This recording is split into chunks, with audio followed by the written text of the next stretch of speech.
Hello and welcome to the Good Stories Podcast. And happy November, everybody. I'm Jody, back again with Stevie. To start today, I liked last week where I announced our past week's new listeners, new places, locations. I like that too. Yeah, I think it's fun. And so I decided I'm just going to do it over and over. Excellent. So you get to hear where they are. But again, I don't know if this is one listener listening to a bunch of episodes or a bunch of new listeners, but either way, I'm really grateful that you're doing it. It's exciting to know that there's somebody out there listening. A lot of somebodies, I think, now.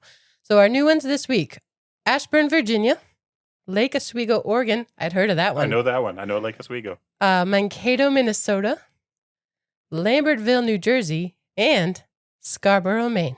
Hey, Maine. Did you know Scarborough's in Maine? No. I wonder if there's more than one. I'm assuming there's more than one. This one was in Maine. Anyway, thank you for listening. We really appreciate it. Before we get started with our story today, this is releasing on Veterans Day. So we wanted to say thank you to all those who have served and are serving in the military. And I hope it is a wonderful day where you do feel thanked for your service. And a special thank you to one of our favorite veterans sitting across the table from me. Thank you to Stevie for his time in the Navy. No, thank you, Jody. So today we are diving into a lesser known but entirely wonderful story by JRR Tolkien called Roverandom. And I hope you know it already, but I find that even dedicated Tolkien fans are sometimes unfamiliar with this one. But he wrote it even before The Hobbit or The Lord of the Rings. Even its backstory is kind of awesome. I understand the idea for this one came when his second-born son, Michael, lost his beloved toy dog at the seashore. They looked and looked and couldn't find it. So in the end, to comfort his boy, Tolkien made up a fairy tale that helped explain the little dog's disappearance, which is just the sweetest thing in the world, especially for your dad to be Tolkien and to write you a fairy tale. So that's awesome. I think this one is just a gift and a delight to read, so I'm excited to share it with you all today. Time for a story. Rover is a little white dog with black ears. After foolishly biting a wizard, he is enchanted so that he becomes a toy. He is purchased and loved by a little boy who takes him on a holiday to the seashore. Rover thinks he might like the boy, but he is too angry at being turned into a toy, and he soon finds a way to escape. With the help of rival wizards, Rover is sent in turn to the moon and then to the bottom of the sea, where he makes friends with new dogs, also named Rover, and has fantastic adventures. Despite these adventures, Rover, now called Roverandom, to distinguish him from the multiple other dogs named Rover, comes to realize he misses the little boy and wants to return to him. In order to do so, he must first travel to the original wizard, apologize for biting him, and beg him to restore him to his natural self. Unfortunately, he continues to find mischief for both himself and for the aggrieved wizard. So Roverandom must try to get the spell reversed before the mischief causes too much trouble. There are some big consequences. I should say so. This is a wonderful book. An age category for this, anyone. Everyone. Anyone, all comers, everyone should love it. It's amazing. And I was curious why it's not so commonly known. Do you get that sense as well, that not everybody knows it? It is, but I think I might know the answer. The theory I saw was that The Hobbit came out, and it was such a big deal, and then it drove The Lord of the Rings. This book was written before The Hobbit, but was not published until, posthumously? After Tolkien had died. Mm-hmm. His son published it in 1998. Mm-hmm. So it's just not been around as long. Yeah, it's funny. When you read through Tolkien's letters, there are a lot of his letters to the publishers, usually explaining why he's late. And why he's not done yet. But several of them from early on, this was originally written, I think, in 1925. He kept trying to push this as an alternative. He's like, well, I have this other story done, but it wasn't long enough to be its own book. And so it just didn't fit. And yeah, it didn't get published, as you said, till 1998, when it was published in the Tales from the Perilous Realm, which is where many of these short and wonderful stories are, including some that we've already done, including things like Farmer Giles of Ham, which is also wonderful. I bet he didn't call it cute. I call it cute. Do you remember how he described it? Probably not cute. No, I don't remember how he described it. But we're pretty sure not that way. But it's entirely sweet and lovely. And it is a comforting fairy tale for his son. So even the bad guy isn't really bad. He's just kind of silly. Mm-hmm. Mm-hmm. And endearing is the word that kept coming to my mind on this. But it's a true adventure. There's exciting things happening. And you can imagine him telling it. This is one that is wonderful to read aloud. And it just lends itself to that so well. Yeah, so it's like the name Rover, like a dog named Rover, but Roverandom. He's like Rover also, and we'll learn about why. This was written for his second son, Michael. JRR Tolkien was a family man. He was a husband and a father, and he loved his kids. And to those of us who are fathers, he really kind of puts us to shame in many, many ways. Anyone who is aware of his Father Christmas letters, he would write letters to his children in the voice of Father Christmas that are just wonderful. And a story like this is amazing. Michael apparently was one that was scared of spiders. And so the spiders in Mirkwood and things come from Michael. And I was also reading about Michael that he had a doll that they think was the basis for Tom Bombadil. Oh, no way. Yeah, isn't that interesting? So he had 3 sons and then his daughter Priscilla. Of the 3 sons, the oldest, John, was a priest. The youngest, Christopher, so important in Tolkien studies and basically was his father's literary executor. And then the second son, or boy number 2, as he's called in this book, is Michael, and he became a teacher. As a father, you're right. Wonderful stories. Can you imagine your daddy just coming up with this story to comfort you? But he was a little bit older, and I think Christopher was close to being a baby when this was first written. And so Christopher, I think, was the one who really liked it because by the time it was all done, he was the right age. And Michael had already moved on from his dog's loss. It was a toy dog, little toy dog. Like a little lead dog, a little gray lead dog. Yeah, like fits in your pocket kind of thing. But also as a husband, because on his gravestone and his wife's gravestone, it says Beren and Luthien, which is a wonderful adventure story as part of the Silmarillion. Yeah, you just don't get cooler than that. Amazing. Beren and Luthien are awesome. So, both husband and father. I'm so impressed. Way to go, Tolkien. I know. Good job, Professor. So, this book starts classically. Once upon a time, there was a little dog, and his name was Rover. He was very small and very young, or he would have known better. It's so cute. I'm going to call it cute. And as always, we're going to try very hard not to just read the whole thing because you could, and it tells the story so well. But Rover immediately meets a man. Now, he reassures us that not every old man with ragged trousers is bad or a wizard, but this one happens to be. Says a very few are wizards prowling round on a holiday looking for something to do. And this one is a wizard named Artaxerxes. His name's not on the beginning, but I do love the names in this because Tolkien was a language guy. The names are always wonderful. Who was Artaxerxes, brother? Artaxerxes is a Persian name. There were actually several Artaxerxes, but rulers of Persia is probably the easiest way to think about him. Well, this is a Persian wizard, and he is kind of playful. Rover's playing with a yellow dog very happily. But the old man stoops down, and it says he thinks about turning it into an orange or even a bone or a piece of meat for Rover. Rover's a puppy, and he responds by growling. Yeah. What you said earlier about the fact that the bad guy isn't really that bad, this is him. This is the wizard. And the first thing we have is him considering an act of kindness to the puppy until the puppy growls at him. And he says, "Be quiet, silly." Tolkien does point out that Rover probably should have known who he was talking to because this man had a green hat and especially a blue feather in the hat. So he should have known he was a wizard. Like Tom Bombadil. Made me laugh so It's hard. the blue feather in the hat, like Tom Bombadil. So this book is short and sweet and it flows really well, but there's a ton of these little references to other stories and things. So yes, the blue feather in the hat, totally a Bombadil reference in my mind. Artaxerxes, he throws back to history as well and magic from his other stories. But Rover does not say please. And later there are references to P's and Q's, minding your P's and Q's. Mm-hmm. Here, he does not say please. So I noticed almost every word that starts with P in this story. This one has a lack of please, and that's a problem. The wizard puts the ball in his pocket just to tease the dog. I am sorry to say that Rover immediately bit his trousers and tore out quite a piece. Perhaps he also tore out a piece of the wizard. And the wizard yells at the dog, "Idiot, go and be a toy."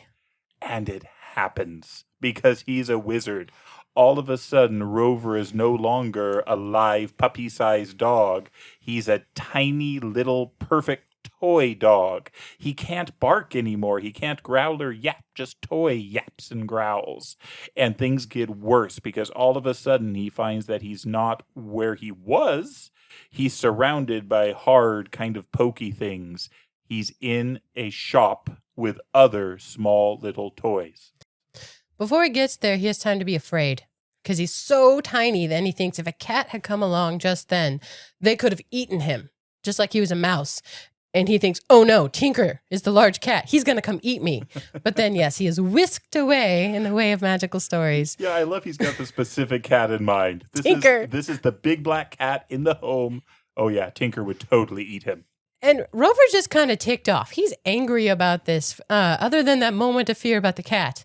He's mostly just mad that he can't move. He can't even bark like a decent dog. And I love that he remains such a dog as the story progresses. I mean, what would a dog do? It would just get yappy and angry. It's perfect. It did make me wonder about Tolkien and dogs because I don't know if it's the last Tolkien story we did, but Farmer Giles of Ham has Garm and the dog. There's no dogs in the Lord of the Rings, are there? There's like dogs at the inn. Farmer Maggot has dogs. Farmer Maggot, yeah. But I feel Grip that and Fang and Wolf. There's something about dogs in his stories just that maybe everybody understands about dogs, just dog behavior, and it's common knowledge, I think. I do think there's something to that. I also think he must have, at least on some level, loved dogs, because within the Silmarillion, going back to that story, you have Huan, who is awesome and helps in the Beren and Luthien tale. And this is a coming of age, and that's not the right way to say it. He's a puppy. And he growls and he's not polite. And so he has some things to learn. So there's kind of a lesson in it, but it's also just a sweet comfort to his boy who lost his toy dog. It's adorable. Well, when he's in the shop owners notice that this is, well, he shouldn't be in the 3 pence box. This is too fancy a toy to be in with all these other common toys. He looks too real. That's right. He's too good. So the shop owner says, mark him at 6 pence and put him in the window. Oh, the other part is he's stuck begging. His position as a toy where he's fixed is he's begging. So it's a humble position that he's been banished into. He's so mad. He does find, while he's in with the other toys, that after midnight, he can move a little bit. I'm having all sorts of Toy Story flashbacks. If somebody's watching him, he can't move, but he does gain some motion after midnight, and probably more than the other toys, because he is really actually a dog, just the one that was turned into a toy. There's other stories like that, too. I think a Hans Christian Andersen with the tin soldiers who come awake after midnight. That's definitely a thing. And he would have known that. He'd read all the stories. But this woman comes in and sees this wonderful puppy toy begging, and she loves it. She buys it as a present. He's given as a present. I think that's sweet. Yes, because she has 3 sons, and this is going to go to son 2. On the journey home, he is in the bag with the groceries, including the shrimps. And this is just fantastic. They compare miseries because Rover's feeling pretty sorry for himself. There's cake in the bag and he can't get it and he's stuck. He can't move. And the shrimps are like, oh yeah, have you ever been boiled? No? You think you have it bad. Well, he does say that he was bathed once and he didn't really care for that. But he's sure being boiled isn't as bad as being turned into a toy. And the shrimps, they disagree. They go back and forth on this. Well, yeah, the shrimps are carried off to the larder, and Rover gets to be given to this boy. And it says, that he probably would have liked the boy if he wasn't so angry. He's just so mad about being a toy. Mhm. He's put up on a table. The boy gives him his best bark talk, and he was really quite good. Quite good at bark talking. Highly recommend reading this book. Very sweet. Yeah, they're now on vacation at the sea. The boy has him there, and the boys like to get up, because again, there were 3 boys. They like to get up and go outside on nice days before breakfast. And so he takes Rover, puts him in his pocket, and away they go along the shore. Problem is, his pocket is fairly full of other stuff, and Rover can move just a little bit. And as they're out exploring on the sand and on the shore, Rover falls out of the pocket. I mean, he's trying to escape. He wants to get away. He has this idea, kind of vague, that if he got back home where he's from and could find his yellow ball, somehow this enchantment would be broken. He doesn't really know about magic, but somehow that would work. But there is something I want to read, because I think this was like the Tolkien family would actually go on vacation at the seashore, and this was a thing that they would do. I think he was between jobs and they got to stay for a while. And there was mention of this, the moon on the water, making this path upon the water. And so this is Rover looking out from the bedroom. It says, outside the moon rose up out of the sea and laid the silver path across the waters. That is the way to places at the edge of the world and beyond for those that can walk on it. They use that later. They do. And it's just beautiful. Tolkien does a lot of, I didn't mark them all in the book, but he does a number of similes of the sun coming up. And they're gorgeous. They're just lovely, and I encourage you all to read this and enjoy them. As Rover escapes and finds himself alone on the sand, at first he is stoked. He is excited because he's done it. He has run away. But then he remembers he can't move, not very much, and the tide is coming in, and it keeps coming in, and it is terrifying. It also says that this part of the beach isn't occupied very often because strange things happen there. It says sometimes even in the afternoon. It doesn't even have to be nighttime. So the sun is up and he's seeing the water come up closer to him, and there's nobody around. He has little hope of being noticed. We do get to learn why this particular part of the beach is so strange, so odd. And this brings us to one of my favorite characters in the book. But we meet him in a funny way because he just kind of pops his head out of the sand and his nose is crazy long and he's sort of hanging there. This is the oldest of all the sand sorcerers, the Psamathists. The sand sorcerers. And this particular Psamathist is this particular Psamathist is Psamathos Psamathides. Pretty good. I practiced earlier, literally. It's very hard to say with the P's. If you cut the P's out, because they are, I think, supposed to be silent, like in the word psychology. But this oldest of sand sorcerers, it says that he emphasizes the importance of the P's. And there's a great description of this sand blowing out of his face and his nose every time he hits a P in his name. Psamathist, is that what you say it? Psamathos. Psamathos. Psamathos. So mine does have some footnotes. So the sand sorcerer is called as Psammead, a word borrowed directly from the Sand Fairy of a different story by E. Nesbit called Five Children and It. Came out in 1902. And I looked up this story. It's sweet too, where it's these 5 siblings and they find this sand sorcerer. And in essence, he gives them a wish. Wish for what you want. And at first, this is great. They wish for, beauty and money, and it's wonderful. But every time they wish for something, it goes sideways. So kind of the moral of the story in the end is you might be better off without the wishes. But it's very sweet, and that's where the sand sorcerer comes from. This sand sorcerer is, I think he's just got a sense of humor. That's the impression I get, because most of the time he just sleeps. He's really old. He loves this part of the beach, this cove where he just sleeps. As we meet him over and over in this book, it's always his time for sleeping, no matter what time of the day or night it is. But he has some hobbies. It seems like a lot of magicians have hobbies in this book. And his hobby is he loves to watch the mermaids dance. Only at his invites invitation. him. Yes, and the mermaids come and dance. And Tolkien is very clear that mermaids may be very graceful in the water, but he thinks they look ridiculous dancing on the sand because they don't balance very well on their tails. So it's a comedy for him. It's very funny. It's so good. It says it is possible that old Samathos. I say it wrong. I say it different than you. Welcome to my world, Jody. Mathos. I've been mispronouncing words this entire podcasting experience. I change my pronunciation repeatedly, even within an episode. I'm just going to throw myself out of here. So it is possible that old Samathos knew all about Rover. He certainly knew the old wizard who had enchanted him. For magicians and wizards are few and far between, and they know one another very well, and keep an eye on one another's doings too, not always being the best of friends in private life. So they're polite to each other, but they kind of keep an eye and they mess with each other.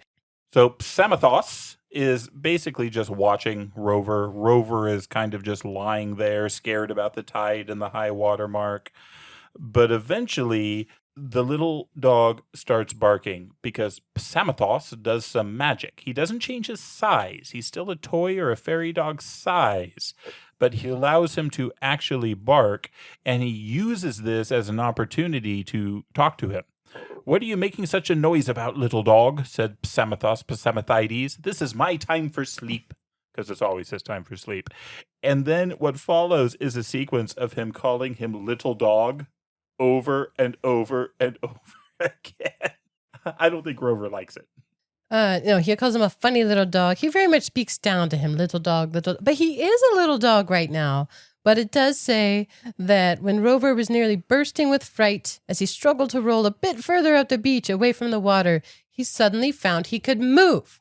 So this wizard, in his small ways, keeps helping him, but only incrementally.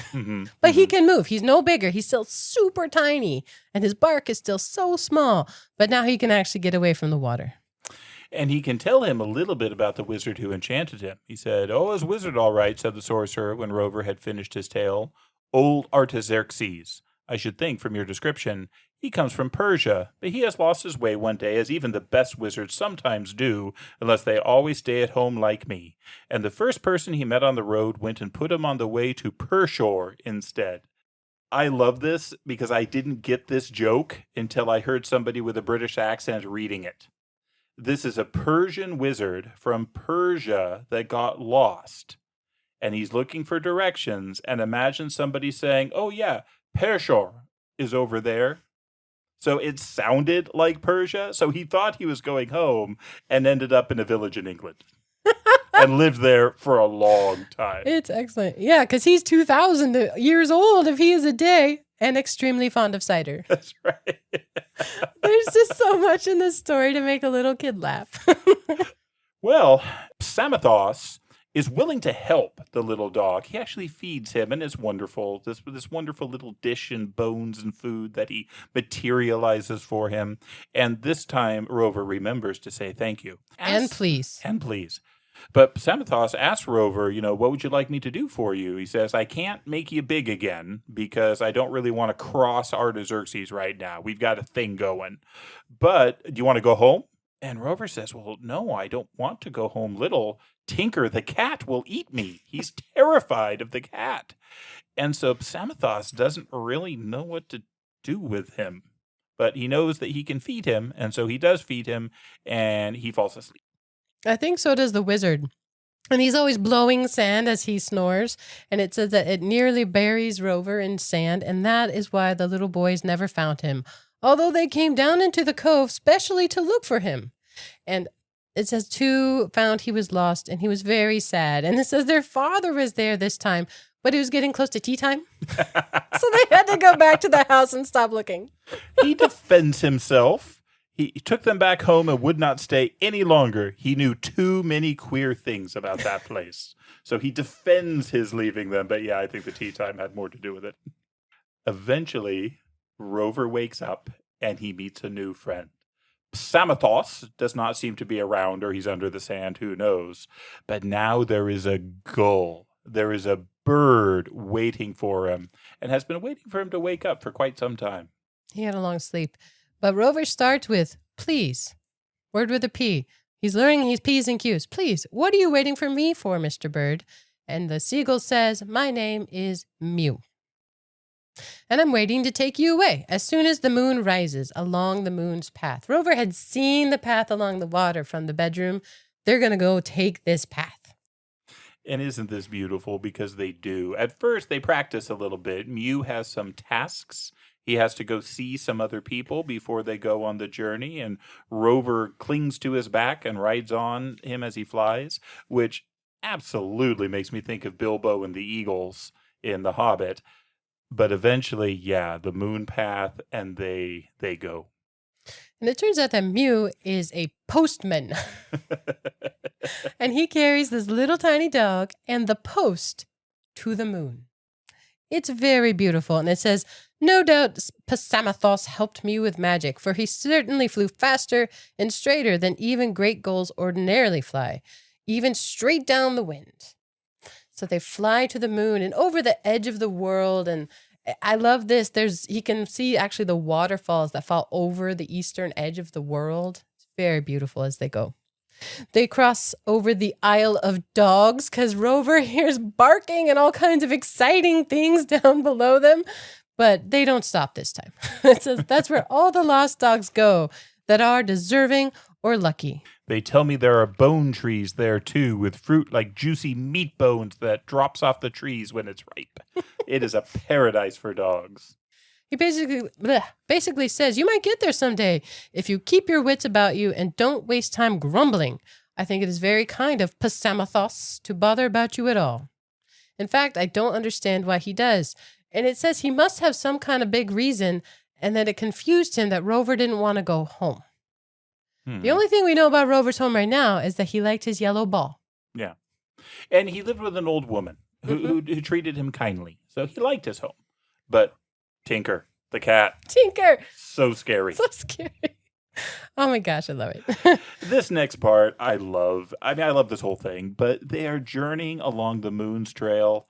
And where do you think that goes? Well, the moon, of course. He flies him to the moon. He's going to meet the man in the moon. It's just a wonderful adventure and an experience because he pops up and everything's white, everything's pristine, and this really old, long-bearded wizard pops out, and he's a hoot. He's funny, too, and he really welcomes Rover in. And he says, you are going fast, and I'm glad you didn't bump into my dog. He has a dog. The man on the moon has a dog of his own. And I know there are people out there who find some of Tolkien's descriptions long, tedious.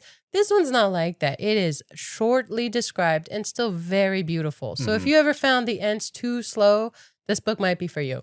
Yeah. This one moved at a pretty quick clip. The Man in the Moon, the whole concept of the Man in the Moon, I've just always loved. I think I really came across it first in Midsummer Night's Dream, where the mechanicals are doing their play, and there's the Man in the Moon with his lantern and his dog. What's up with the lantern and the dog? But this is a thing. People have seen these things in the moon. They've seen faces. Often there's often a man with a lantern. A dog shows up a lot. And there are some other things that show up in different cultures in different places. The rabbit. Have you heard of the rabbit in the moon? I have. I've never seen the rabbit. My daughter first introduced me to this. It's Chinese, but actually throughout, I think, a lot of the Eastern Asian cultures, there are various versions of it. There's and I've seen people like draw the rabbit in the shadows on the moon, and usually it looks like it has kind of this box or bowl thing in front of it. And according to tradition, this rabbit is a bit of an alchemist. What it does is that's actually a mortar and pestle, and it's mixing potions. So potions of immortality for the goddess of the moon. So I just love that there's this little rabbit on the moon mixing potions. Apparently his name is U2, which is also kind of fun. I wondered about that. So the Man in the Moon here has a dog, and he's like, don't mess with my white rabbits. Is it to do with that? I think so, because it's not just that. Other cultures have also seen a rabbit in the moon. Hmm. And so there are these associations that get pulled into it. You know, the old man, the dog, rabbits, dragons are going to show up. So there's a lot of these associations with the moon. And then of course, dreaming and sleep are such a big part of it as well. And he pulls at him. He just brings in these little snippets, these little bits of all these traditions, and he makes something that's charming and funny out of it. Can you see the man in the moon? Yes. I can see him, and I see it as very friendly, and he's always looking down to my right, kind of over that way. I'm fond of him, actually. The version of the man in the moon I see, I don't think is the one other people see, because when I see like drawings where they're like, oh, he's right there, that's not the one I see. I see the moon as basically a full face with the man looking down, and he's actually looking down to my left. Oh, yours is flipped. Mine's totally down to the right. And he's very friendly. Oh, yeah. Very benevolent looking. Yes. Can you see a lantern? No, I haven't been able to see the lantern. There's a few others that historically people have talked about. A man carrying sticks is what a lot of people have seen. There's actually a lot of old Jewish tradition about that this was a man who gathered sticks on the Sabbath, and therefore he was punished by being sent to the moon. There's another versions of this where the man in the moon is thought to have been Cain. This actually shows up in some Dante, where he was cursed to wander over the surface of the earth. Well, the moon is a wanderer over the surface of the earth. And then the stick one comes up a lot. In a lot of cultures, there's some task in terms of chopping down a tree or something to do with firewood or sticks. I mean, there's these interesting overlaps between different cultures on the moon stories, but also some wild diversity. I mean, it's pretty different between a rabbit and a dog. And a lantern. And a lantern, yeah. Well, this man in the moon doesn't have a lantern. Specifically, he has a telescope, and he can see all across the white side of the moon with his telescope. And here, he finds his dog, and he says he's wearing the moonbeams again. Drat him. I love drat him as just I've never ever heard anyone say drat him. It's a very friendly, like, confound him kind of thing to say. Yeah. Very mild deprecation. But he calls him back. He said, Rover, Rover. And Rover is confused, though, because he's looking at him with a telescope. He's looking up for the dog. This dog has wings. It is so great. The man whistles for his Rover, and he comes down, and the two rovers kind of go at each other immediately, and that's how you know they kind of like one another. That's right. Silly little puppy yourself. From which you can see that they were going to be very friendly before long. That is the way, anyhow, that little dogs usually talk to strangers of their own kind. Well, their noise starts to irritate the man in the moon, so he tells them to go off and amuse themselves. And Rover says, well, I wish I could, but I don't have wings. And he's like, oh, wings, that's all you need. Here you go. And he hands him wings. And now Rover can fly with the other dog, who is also named Rover. This is where Rover gets his true name for the book, because the man in the moon is not going to deal with having two rovers. So the new one now becomes Roverandom, and you just have to deal with it. So is that Rover also? I think so. Rover 2? Yeah, this one confused me for a long time because I thought it was like two words, Roverandom. And I've never been able to explain what that could mean. So, yeah, I'm going with basically the other Rover, but I don't actually know the derivation of the name. I looked up endum, it sounds Latin. I mean, you know more than I do, but it's a gerund in Latin would be to be that. So to be a rover, which kind of fits because this dog here says, oh, was I a rover? Yeah. I mean, he was chasing all over the place, always running and roving until one fine morning, with the sun in his eyes, chasing a butterfly, I fell over the world's edge. That's how this rover ended up on the moon. He fell off the edge of the world. He fell right through clouds and he bumped into shooting stars. But lucky for him, the moon caught him underneath. Yeah. Well, lucky, unlucky, because he happened to land into a spider's nest. Apparently, the spiders on the moon are massive, but they are scared of the man in the moon. And the man in the moon seems to guard two things on the moon. Well, three things. The white rabbits, the moonbeams, which seem to look like moths fluttering around on the moon, and, of course, the color scheme. He wants it white. Anything else is problematic. And usually he tolerates the spiders because they weave ropes and hammocks and things for him. But apparently he found bits of the moonbeams in this one's nest. And so he turned it into a stone and hey, look, a puppy. And so he adopted the puppy, brought it home, and he had been living with him ever since. He says, give him a pair of wings, don't worry the moonbeams, and don't kill my white rabbits. Come home when you feel hungry. The window is usually open on the roof. I love that sentence. It's one of my favorite phrases, and it's repeated several times, which is such a classic oral storytelling trick. This kind of rhythmic, poetic line. Yeah, don't worry the moonbeams, don't kill my white rabbits, come home when you're hungry. The window on the roof is usually open. It's just great. And it's such a fun opportunity if you were a little dog. You're a little dog with another friend little dog, and your whole job is to not do a couple things, but the rest of the moon is open to you for whatever you want to do with it. Roverandom sees Mew fly off. He's a postman. He's got business to do. He takes the Man in the Moon's letters, but the Man in the Moon tells him, I've just been reading about you. These wizards, Man in the Moon 2 is a wizard, they share stories. Share notes. By post. It says, I also have got a letter from Artaxerxes, if you know who that is, telling me to send you straight back. These wizards are fighting over this little dog, Roverandom. And I love this line. Rover actually says it. Roverandom says it. You never know what will happen next when once you get mixed up with wizards and their friends. Very true. They all do seem to be friends, or at least frenemies in different degrees. Samathos was talking about sort of something he had going with Artaxerxes, some plan he had. And when the Man on the Moon reads the letter from Samathos, he very clearly says, Samathos, not going to mess around with those P's. We're way too old friends for that, which is great. But he says that Samathos didn't really know what to do with him. And so he says, up here you're safe. You can ignore Artaxerxes. Stay here as long as you like, as long as you follow those very simple rules.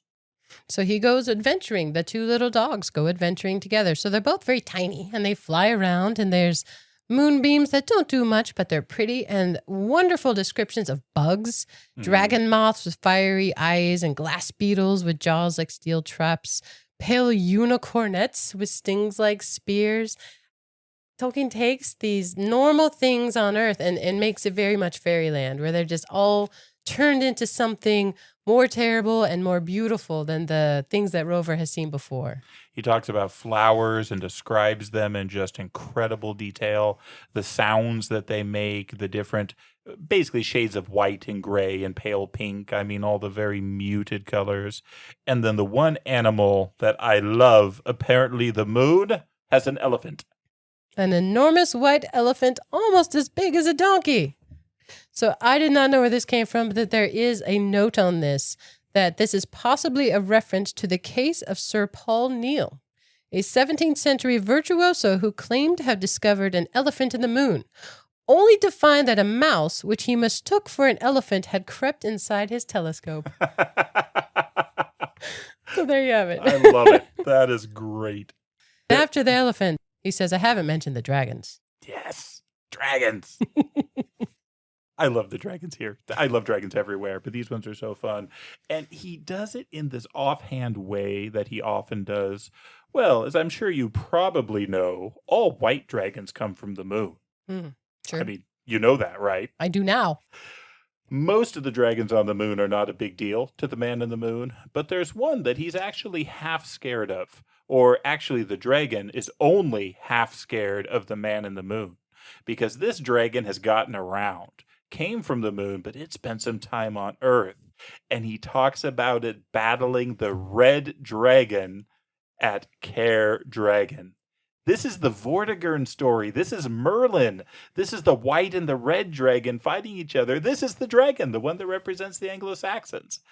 Now it's back on the moon, and it occasionally causes problems for the Man in the Moon. And when this happens, he goes down, he works on his spells in his laboratory, and he keeps talking about how he's got to do something about that dragon one day. Well, when he messes with the color. Yeah, right. He changes the color of the moon. That dragon. There's a line. and it has crossed the line.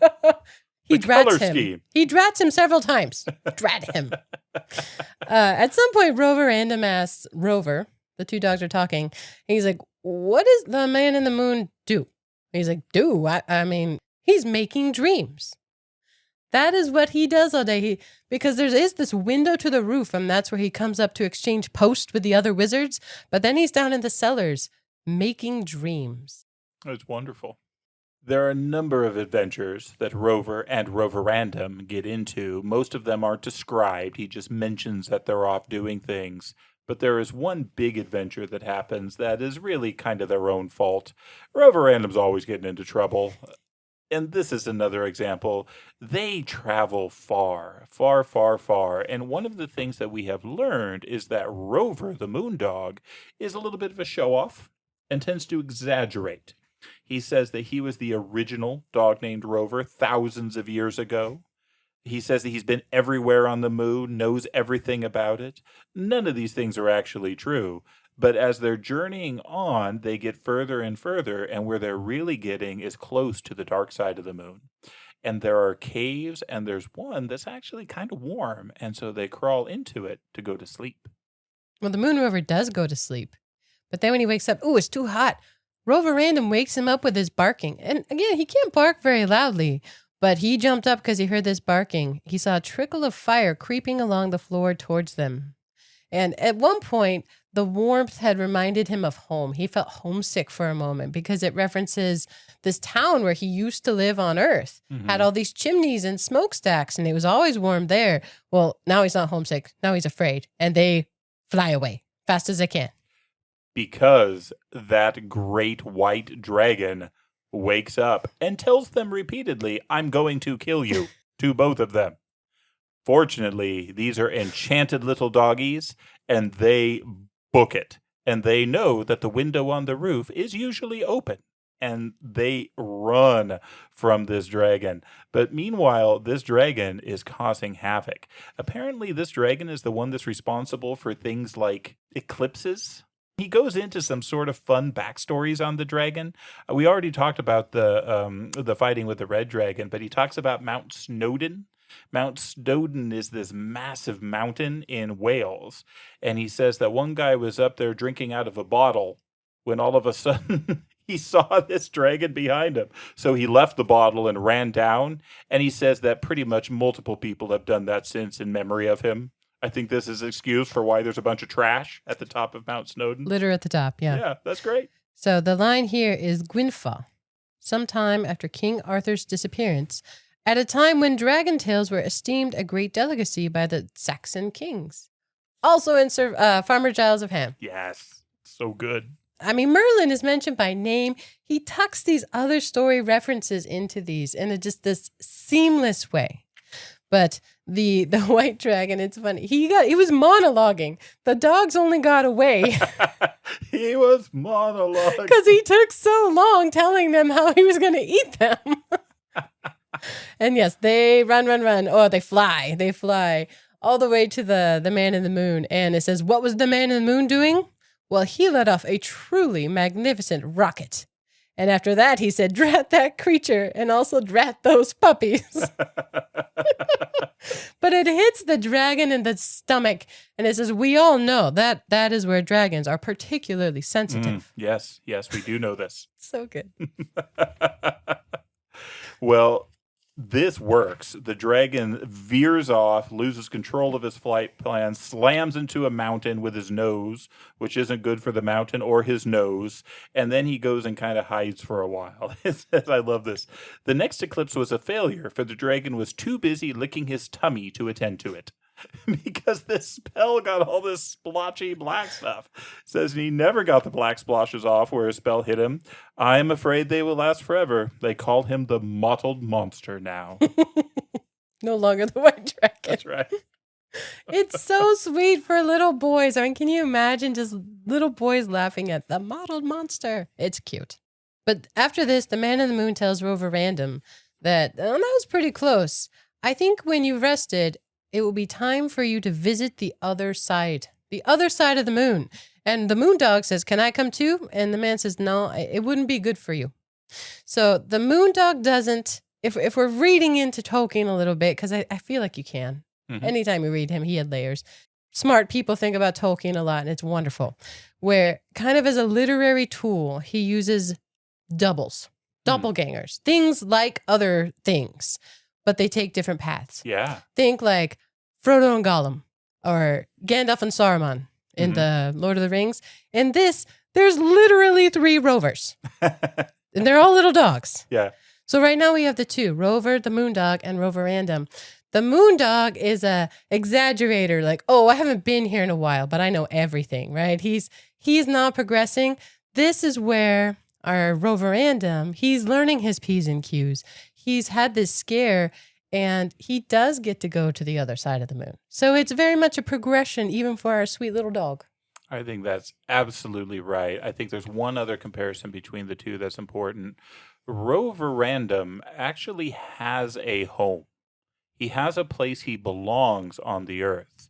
Rover does not. He was a rover from the beginning. He never had a home. He was running away. So he doesn't have something to return to. And more importantly, doesn't have an individual, a person to return to. And that's a key difference. And that's going to be important in the next chapter when they do journey to the dark side of the moon. It does say that Rover, the Moondog, he's not too bothered about not going, for he is a light-hearted fellow. So Roverandom gets to go with the man in the moon. But Roverandom actually doesn't want to go once this story starts, because they start going down, and then they find a door, and the door is essentially a trap door that is leading downwards. And it says he opens it, and blackness billows out of it. This is scary. Roverandom is more scared of this black hole than he is of this wizard who just defeated the dragon. And so he puts his ears back and growls and walks back. It doesn't do any good. The wizard grabs him and just chucks him into the hole. And he yells after him as he's going down, drop straight and then fly on with the wind. Wait for me at the other end. Interesting that they get to the same place, but in 2 different ways. Turns out the man in the moon is very proud of his rope climbing. Both up and down. Beautiful rope climber. He uses the word beautiful. Beautiful. Was Tolkien a rope climber? I can't picture that. No. But I think this goes back to the wizards each have their little things that they just enjoy or are proud of. Artaxerxes likes cider. Samathoth likes humor and watching mermaids dance on the land. It's hilarious. And the man in the moon loves climbing ropes. So here, Roverandom still has his wings. So he kind of ends up going back up to this whole different place. And there it says he waits obediently and anxiously for the man in the moon. And it takes a while, but the gray spiders are obedient to the man in the moon. They spin him webs that he can climb up and down, and they end up in this whole new place.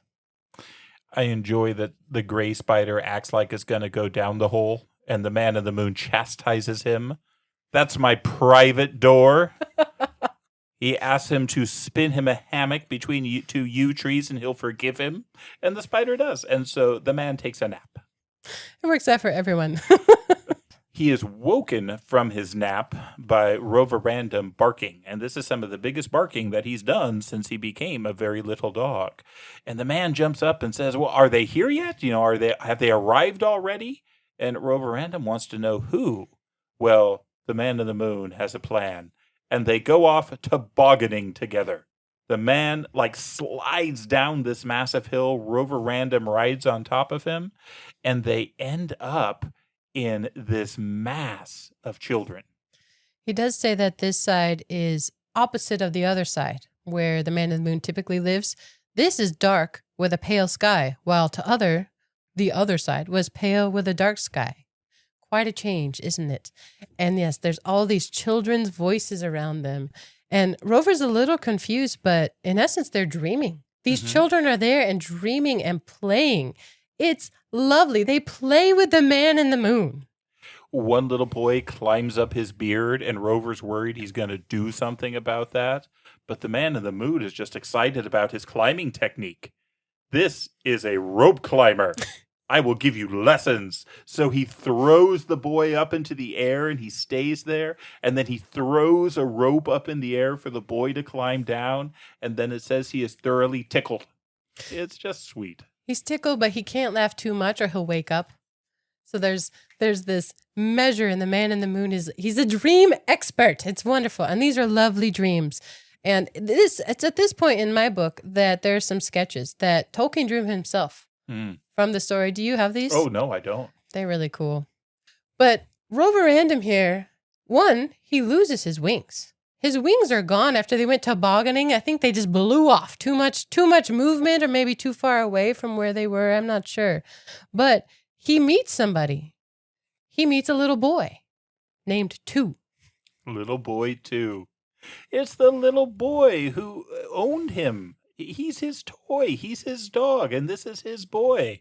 And the two play, and they meet up, and they can talk together here, and they have a great time. It is so charming and so sweet and so fun. I love how the boy welcomes him. He says, because Roverandom's heading towards a beautiful yellow ball, right? When he lived with the old woman, that's what he was playing with at the beginning. That got him in trouble. But there's this voice that says, there's my little dog. There's my little dog. I always thought he was real. Fancy him being here when I've looked and looked all over the sands and called and whistled every day for him. And Two wonders why, when he talked to Rover, he didn't like it. Yeah, Roverandom asked him, can you hear what I'm saying? Of course I can, said little boy Two. But when Mummy brought you home before, you wouldn't listen to me at all, although I did my best bark talk for you. And I don't believe you tried to say much to me either. You seem to be thinking of something else. He was upset. But they do have this game here. It reminded me very much of when Aslan comes back after the stone table where he has a romp in the grass. Here they have a romp with the ball and hide and seek and a run, and they just have a wonderful time. There is a nod to Mother Hubbard and her dog. Oh, Roverandom is standing on his head like no dog on earth ever has done since Mother Hubbard's dead dog did it. Do you know that one? No, I don't. You know the first part, I'm sure. Yeah. It's went to the cupboard to give the poor dog a bone. Yeah. When she came there, the cupboard was bare and the poor dog had none. There's a lot of verses to that rhyme. Really? It goes on. And the one this is from, she went to the tavern for white wine and red. When she came back, the dog stood on his head. We also get to see that Roverandom gets to tell his name to the boy, and little boy Two thinks that Roverandom is a splendid name. That's just a great name for the little dog. And they're having so much fun, and the boy is laughing and laughing, and then he vanishes. He's gone. And Roverandom is really sad and want to know where he goes. But it turns out he's just woken up, he's gone home, and it's time for them to go home too. And now they walk back. They got there pretty fast between the flying and the beautiful rope climbing. But on the way back, it takes some time, and it mentions other adventures, but he's quite safe because he's with the man in the moon. As they're walking, Roverandom asks a question, which I think is important. He asks him, do dreams come true? Because he's been in the land of dreams, and he's experienced something wonderful. And I think Roverandom is starting to wonder, is it possible for that to be real? He also sees the earth come up, right? They're on the moon. He sees the earth come up at a distance and thinks, that's where my little boy lives. And so the old man says that some of my dreams come true, some, but not all, and seldom any of them straight away, or they're not quite like anything exactly that you dreamed about. They spend some time looking through the telescope. They see the little boys looking for him on the sand, and they see Artaxerxes, or as Roverandom refers to him, Arta, what do you call him? He's hanging out at the gate at Roverandom's old home, looking for him, waiting for him. He doesn't understand why this wizard is so obsessed with him just from one bite. And the man on the moon says that he's looking for you, and he's ready to put more magic on you right quick. It isn't that he minds so much about his trousers. They were soon mended. But he is very annoyed with Samathus for interfering. Yeah. The mending of the trousers is fantastic. Because apparently he put a wonderful patch on them, which is bright orange with black spots. This is how he patched his trousers. And Roverandom says, I should have thought that a wizard could have managed to patch his trousers better than that. But he thinks he has managed it beautifully. When even the dog notices that's bad. There's a fashion issue there. Agreed. Yeah. We got a glitch. They get back to the light side. The two dogs start playing again. Roverandom gets his wings back because the man in the moon had them in his pocket. And they continue having adventures, but something is off. Well, the advice is new. There's a new line. Before, the man in the moon would always say, don't wear the moonbeams, don't kill my white rabbits, and come back when you feel hungry. But this time he adds, or if you have any other sort of pain. Mm-hmm. And a pain happens. Roverandom felt he could bear it no longer. I've got a pain in my inside, he said. I want to go back to the little boy so that his dream can come true. Oh. Such a beautiful, beautiful sentiment and sentence. You know, it made me think of when the princess regains her gravity. He gained some gravity in this one. He's always looking out now. And the man in the moon, it says he puts down his letter. It was about Artaxerxes and very amusing. Very well. Artaxerxes is arranged for. The wizards have been up to shenanigans, and particularly Pasamathos has had a plan. As we may recall, he enjoys inviting the mermaids to his cove to dance. He invited them with Artaxerxes around, and he fell in love with one of the daughters of the Mer King, Pam the mermaid, and they are married. And gone to live at the bottom of the deep blue sea. It's hard to get much further from the moon. Yeah, right? He's really going to extremes here. Rover's response is excellent. He says, I hope she will patch his trousers better. A green seaweed patch would go well with his green hat. He's giving fashion advice now. He's a dog. But the idea is that the wizard now has a wife. He's probably happy and much happier to let things slide. So yes, go back to Pasamoth. No, I did it wrong. Pasamathos. Samathos. It's hopeless. Hopeless. Oh, but they talk about the ocean first. Yeah, it turns out this is actually a really good thing because Artaxerxes, he's not portrayed as great a sorcerer as Pasamathos or the Man in the Moon. He's still pretty good. I mean, they don't want to cross him. And apparently the ocean needs a magician. It hasn't had a magician for quite some time. Says Proteus, Poseidon, Triton, Neptune, and all that lot, they've all turned into minnows or mussels long ago. And in any case, they never bothered much about anything outside of the Mediterranean. It also says they were too fond of sardines. The whole book is funny. Yeah, there's the idea that throughout history, there have been magicians who are in charge of kind of taking care of the oceans, particularly the Pacific and the Atlantic Ocean. And he talks about Njord, which is one of the gods of the Norse pantheon. He talks about the old man of the sea, who is kind of a monster in Greek myth who would make people carry him across. He says he ended up dying because he actually sat on a mine. From World War I. That's right. He used to sit on people's shoulders, but he's tried to sit on a mine and it didn't go well. He blew up like Humpty Dumpty. I like that Roverandom shows his patriotism, though. He asked, what about Britannia? Because this was the thing with England. Britannia rules the waves was a phrase. Do you have a note on it? It says, who after all, Roverandom is an English dog. It says, Britannia, who rules the waves in popular song, is a symbol of Great Britain, usually depicted as a seated woman with a shield, a trident, and a lion. She has appeared on British coins and medals since the reign of Charles II. Which totally fits in with the Man in the Moon's response to the question. She never really gets her feet wet. She prefers patting lions on the beach and sitting on a penny with an eel fork in her hand. So they needed Artaxerxes to marry this mermaid. They did. And help out at the bottom of the ocean. Because now he can be the magician of the oceans. And I don't think it's here it mentions it, but I'm just going to bring it up, is before long, they've got a term for this. It's the Pacific and Atlantic magician, or the PAM.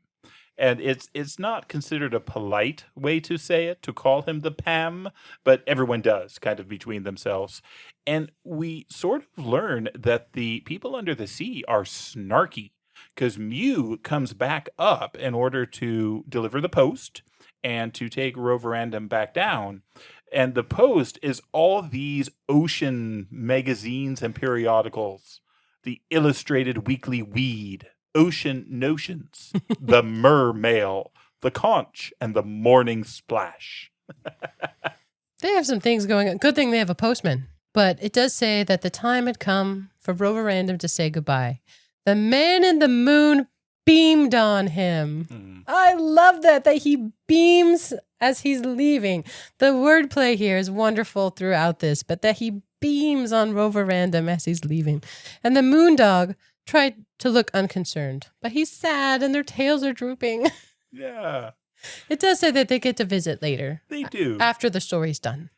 That was all, and yet I believe he was always worrying the old man in the moon to send him on a holiday to visit Roverandom, and that he has been allowed to go several times since then. But the moon dog sits at the top and he watches them go out of sight, which how dog is that for him to sit and watch them go? It's beautiful. They fly back down. They actually get to stop at the island of the dogs, but Roverandom doesn't really enjoy it because he's tiny, so it's not a lot of fun for him. But then they end up back down in front of our good friend, Samathos. Samathos, at this point, thinks he's got this taken care of. Well, he was sleeping. It's his time for sleep. It's my time for sleep. The bird wakes him up, says, we're back. He thinks he has Artaxerxes done. Artaxerxes is now married. He's busy. He's got a new job. He's away. And so Samathos can finally change Roverandom back to his original size, his normal doggy state, because Artaxerxes isn't around anymore. And he does his magic over him, and nothing happens. And he is upset.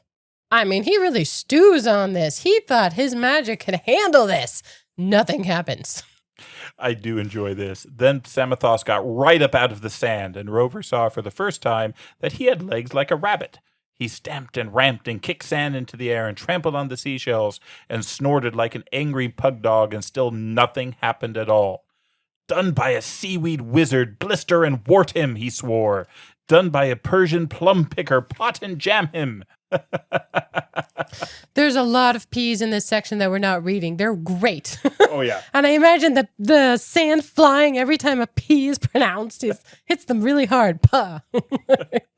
This is great, though, because we remember that what really bothered Artaxerxes wasn't getting bit by the dog. It was Samathos interfering.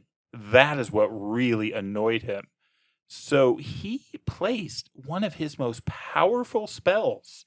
He put all this effort into this dog, even when he knew he was going away, to block Samathos, to kind of get his own back. And so Samathos can't do anything for him. He says, there's only one possible thing you can do. You have to go and find him, Artaxerxes, and beg his pardon.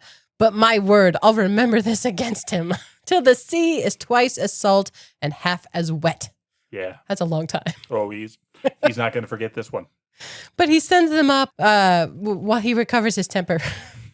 You guys go. So Mew and Rover. Mew is the postman came to pick Rover up from the moon because Rover lost his wings again. He wasn't allowed to bring his wings with him. So he needed a ride. But that's true to the bottom of the ocean as well. So they're wandering around. They come back to Pasamathos. And they see a whale. A whale. The wizard is talking to a whale, a very large whale. Ewan, the oldest of the right whales. He looked like a mountain to little Rover, lying with his great head in a deep pool near the water's edge. And this is fantastic because you taught me something about Tolkien lore that I did not know. I tried to look up who this whale was. I couldn't find it. Jody, who is this whale? He is a primeval whale, very exceptional. He towed an island behind his back in the creation of Middle-earth. So that story I know. One of the Valar, the kind of sub-god gods of Middle-earth, is the god of the ocean, Ulmo. And when the elves were first invited after they appeared on the planet to come to the land of the west, to Valinor, to Elvenhome, they are literally towed there on an island. The island is called Tol Eressëa, and it is towed from the east into the furthest west. That is the story, and it's a wonderful story in the Quenta Silmarillion, but it doesn't really mention how it happens. Apparently, in the Lost Tales, it is this primordial whale who drags the island. I have not confirmed that, but I'm thrilled by the idea. I think that's just exciting. Well, and he's friends with this wizard. And Pasamathos says, sorry, I couldn't get anything smaller at a moment's notice, but he is very comfortable. He's going to give Rover a ride to the bottom of the deep blue sea. And they're like, walk in, go. He doesn't want to. And so the wizard and the seagull shove him into this whale. It works out. He gets to the bottom and he gets to the palace, this great palace at the bottom. And he goes and he barks. He barks at the door and the door opens. And I'm going to read, who do you think opened it? Artaxerxes himself, dressed in what looked like plum-colored velvet and green silk trousers. And he still had a large pipe in his mouth, only it was blowing beautiful rainbow-colored bubbles instead of tobacco smoke. But he had no hat. Remember, this is all under the water. And he even mentions that Pasamathos must have done something to Roverandom in order to make him be able to breathe here under the water. But he comes up to Artaxerxes. I liked how we got there because when the whale drops him off, Ewan drops him off, he's like, keep on straight, you're fine, go. But he walks out to find himself on a white path of sand, winding through a dim and fantastic forest. This idea of the white paths, that's the path he took to the moon as well, where even this little tiny dog who causes trouble wherever he goes, he keeps having this path laid before him. And when he gets there, I think it's hilarious that the wizard answers the door himself. That's right. It's the middle of a party. He's just gotten married. And he answers the door himself. Very quickly, it becomes apparent that Artaxerxes is not popular among the ocean folk. He's not of the ocean. He wasn't raised there. He doesn't even bother to really swim all that well. They all like his wife, though. Pam, the mermaid, is fantastic, and everyone loves her. She's very kind. She's very fun. Nobody likes Pam, the magician, the Pacific and Atlantic magician. Rover is excited by the party because the wizard sends him off. He's like, we're in the middle of a dance. You can wait. The dog really doesn't get to get a word in edgewise here, but as he's peeking at this dance, this beautiful woman, Pam the mermaid, notices him. The wife of the wizard notices him. Says, what a sweet little dog. He's a land dog, not a sea dog. The wordplay is great. How could he have got here such a tiny mite? She basically adopts Rover into her lap. Immediately upon seeing him. There is reference to her regrettable tail very frequently. It was dangling down, and she was mending one of Artaxerxes' green socks. Princess Pam. She was rather popular, which was more than you could say for her husband. He's not the only dog. There is another sea dog. There is Rover, but this one has actually a tail. He's got like fin feet. I mean, this is a sea dog. He's a little webbed feet. And so they quarrel to begin with, like puppies do, and it says that's how you know they're going to be friends. Not as good of friends as Rover is with the moon dog, but still good friends. Yeah. But they say, okay, go swimming. And he's like, I can't. And here's where Artaxerxes uses his magic to help Rover. Mm-hmm. Well, his wife wants him to. His wife makes it happen, and he can swim around. Just like he could fly on the moon, here under the water, he can swim around just like the salty sea dog. And just like there was a guidance on the moon, there's a guidance under the ocean. Don't worry the firefish, don't chew the sea anemones, don't get caught in the clams, and come back to supper. And they go have adventures. It does say Rover keeps trying to talk to the wizard. He's trying to apologize and ask for help. And he really the wizard just keeps blowing him off. So he goes on adventures with his new friend Rover, also named Rover. So he is still Roverandom. He is Rover also. He's not just a rover. He does keep blowing him off, and he keeps claiming he's far too busy. But the reality is he is actually really busy. This job he got of the magician is a terrible job. It is really stressful. There's all sorts of things going on in all the oceans that he can't control, even if he was a much more powerful magician. And so there's all these things going wrong. But again, the ocean people love to complain. And so if there was no magician, they would just complain in those periodicals we referred to earlier. But now they've got somebody to point the finger at. I think this is why the Mer King likes having a magician, because you can just point the blame at him. And Artaxerxes is really feeling the pressure and is trying to kind of help and do things. And so what that means, though, as we said, is that the dogs have a chance to do some adventures.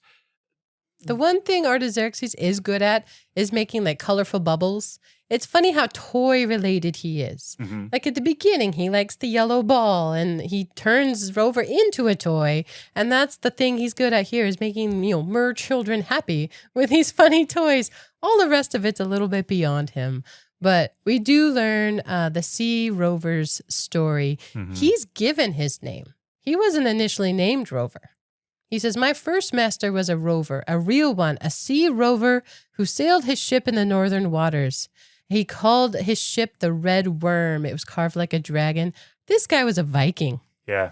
So he figures that he's older than the moon rover. That guy was an exaggerator. He's making stuff up. Totally. This rover wasn't supposed to go on the ship, but he loved his master and he snuck on board. And he talks about this great sea battle and this Viking sea fight. And he talks about his master jumping into the waves at the end of the battle. And he doesn't know what happened to him. He says he's heard stories that the mermaids took care of him and took him home. But he's also heard stories that he drowned and he just doesn't know. And there's this pile of sand because he found the shipwreck. He swims around all over the place. He found the shipwreck, and there's this white pile of sand. And so he wonders, but he says you can't depend on mermaids except for keeping their own secrets. They're better than oysters at that. The greatest journey that Roverandom and Rover, the sea dog, go on is with that whale.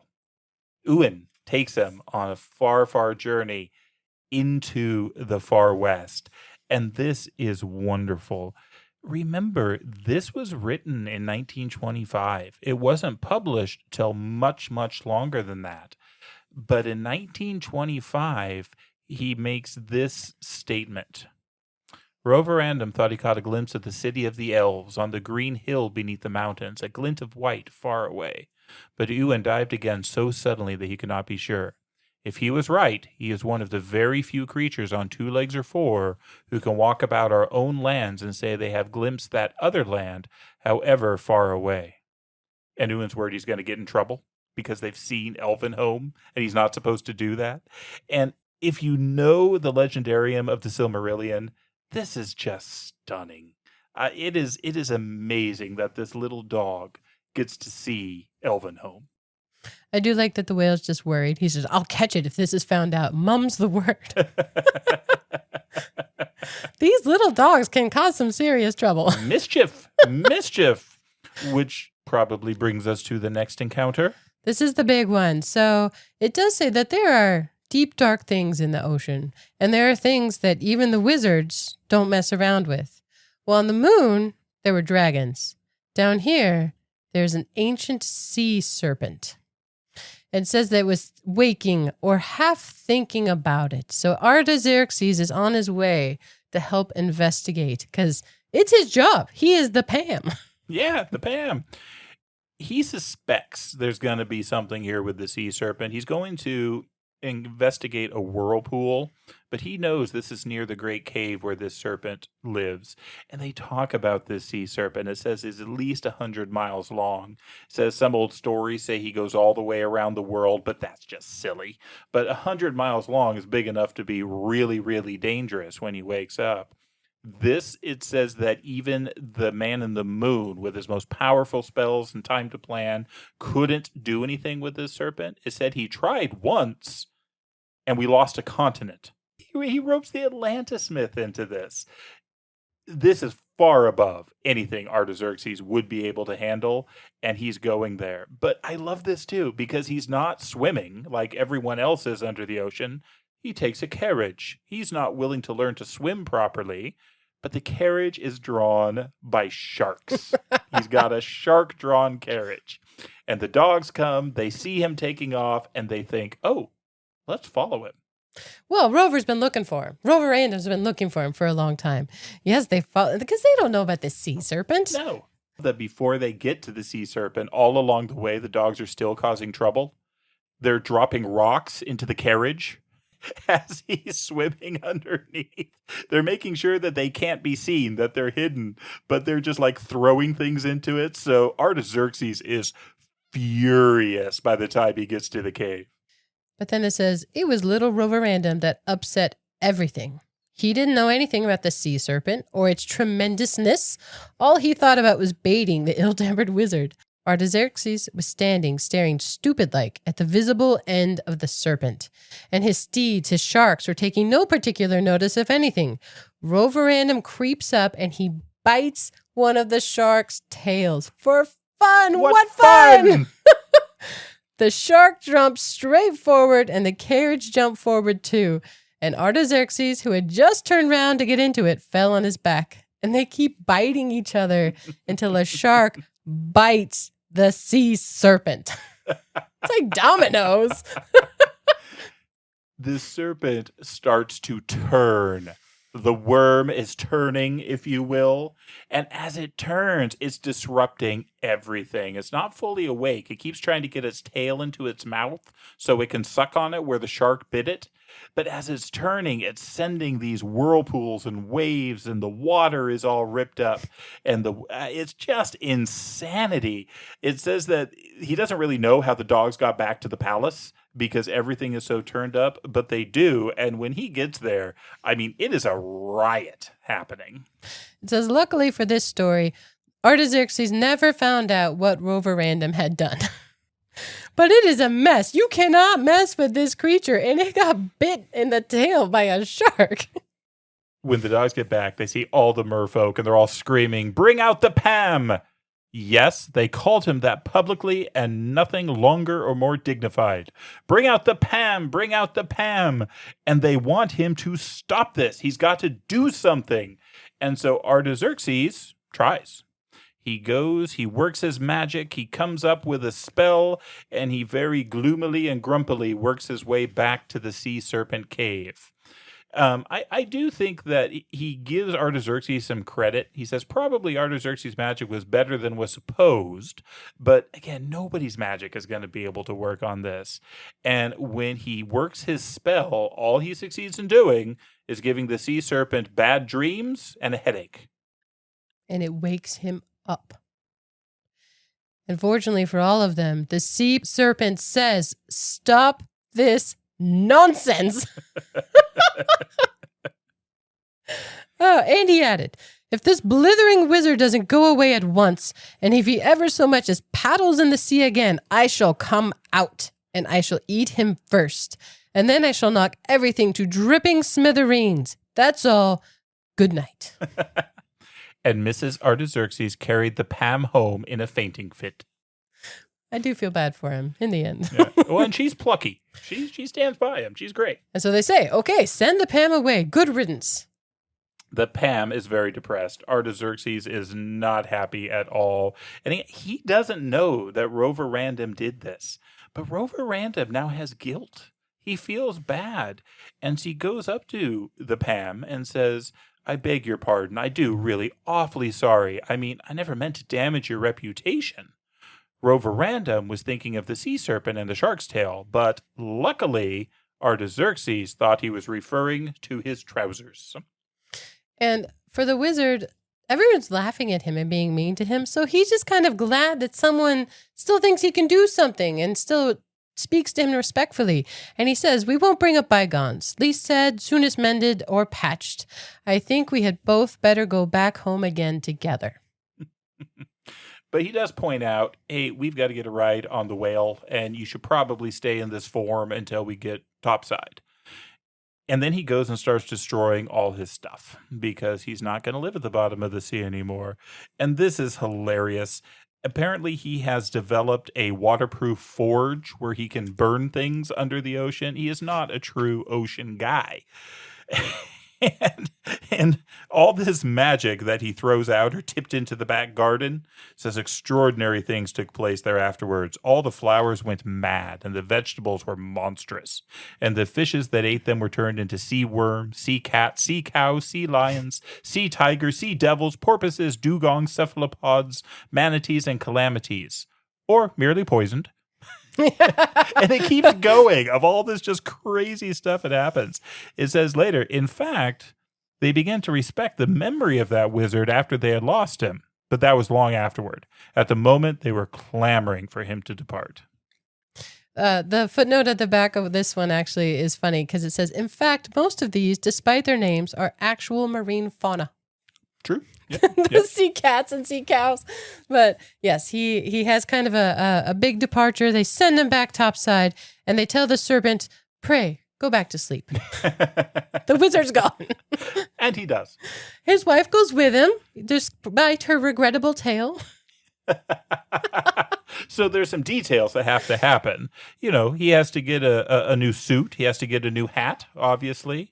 And then a bath chair for Mrs. Artaxerxes because of the tale. And it says the oldest whale was waiting. So they do catch a ride. And the whale lands them far away from Pasamathos Cove. So Artaxerxes doesn't even have to mess with that. He's been feeling rather low. But he is willing to switch Roverandom back. Mm-hmm, mm-hmm. Yeah, Roverandom's asked him, and he says, "Oh, very well," said Artaxerxes. "I thought I might just have had a nap before getting busy, but I don't mind. Let's get it over. Where's my—" And then he stopped short. He had suddenly remembered that he had burnt and thrown away all his spells at the bottom of the deep blue sea. And to his credit, it says he's actually very upset. He's searching his pockets, his waistcoat, and he has nothing, no magic left, and says, I really am very, very sorry. I never meant to leave you like this forever. But now I don't see how it can be helped. This is unacceptable to Mrs. Artaxerxes. Ridiculous nonsense, said Mrs. Artaxerxes. Nice, kind wizard indeed. There's no nicer, kinder wizard about it. If you don't give the little dog back his shape and size at once, and what's more, I shall go back to the bottom of the deep blue sea and never come back to you again. She stood by him through a lot, through everything. But if he doesn't turn this dog back, she is gone. Again, she loves him. She loves Roverandom. And Artaxerxes, he says he's very sorry. He's like, I put my strongest anti-removal spell preserver on this dog. But he had his magic. He keeps it in this little black bag hanging on the door in his workshop. And here's where the wife recognizes, I mean, she's very helpful. Oh, totally. She steps in and she like dangles this little black bag in front of him. Like, is this it? She just backs him up. She's like, yeah, I knew you wouldn't want to throw that out. There were also some of my things you were throwing out. So she had wise merwoman.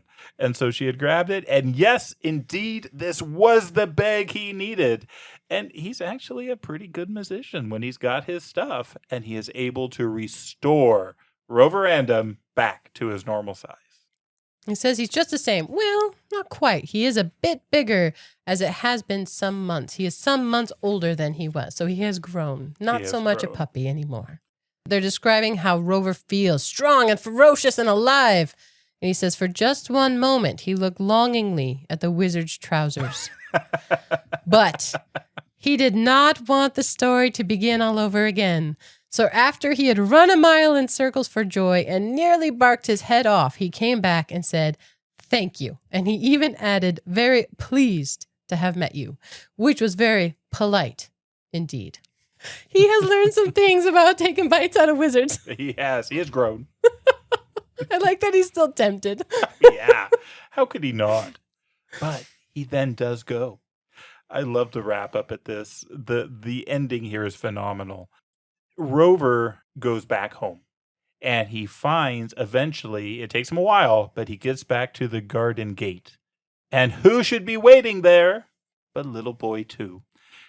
He didn't belong to Little Boy 2 when he was a real dog. He belonged to a kindly old woman. But Little Boy 2 knows him and they reunite and it's wonderful. And then Little Boy 2 introduces him to his grandmother. It's all been tied together. The grandmother was the woman at the beginning. Little boy 2 is the little boy who owned the toy. And now he is home in every conceivable way. It says the dream had come true, just as he had never expected. All right, let's talk about Mr. and Mrs. Artaxerxes. Okay. They've got a follow-up. And other than the initial losing of the toy dog, I actually think this is why the story was written. Because there was somebody named A. Pam, Mr. A. Pam, I think at the seaside where Tolkien and his family would go. And he was famous for this rock candy called Pam's Rock that was pink and fluffy, and it must have some magic in it because children kept eating it even when it fell on the sand. So this is what he says. Artaxerxes Pam basically went into business at the seashore doing candy. He became a candy man, but he didn't make as much money as his wife. His wife gave swimming lessons and rented out things like beach tents and cabanas and chairs. She's very good. Very popular. Yes. So it has a happy wrap up for everybody. Roverandom even gets to go back to the seashore when he goes on vacation with the little boy too. And it says that Roverandom gets to know old Pasamathos very well. Never well enough to leave out the P, but well enough when he was grown up to a large and dignified dog to dig him up out of the sand in his sleep and have many a chat with him. Mm-hmm. It's just a wonderful story. Read this to your kids. Read this to yourself for fun. It's a great story, and I think shows what a wonderful storyteller Tolkien really was. Because he can do the big stuff, and he even ropes a little of that in here, but this is just a tale. It's just a story, and it is great. I think we should wrap this up with two different things. One, I think it is prudent to remember what Tolkien has written in his other works. Do not meddle in the affairs of wizards. I think Roverandom has learned that. But the other thing I want to do is to just read the very end of the story. Roverandom grew to be very wise and had an immense local reputation, and had all sorts of other adventures, many of which the little boy shared. But the ones I have told you about were probably the most unusual and the most exciting. Only Tinker says she does not believe a word of them. Jealous cat. And with that, we'll turn the page, and we hope you'll join us for the next chapter.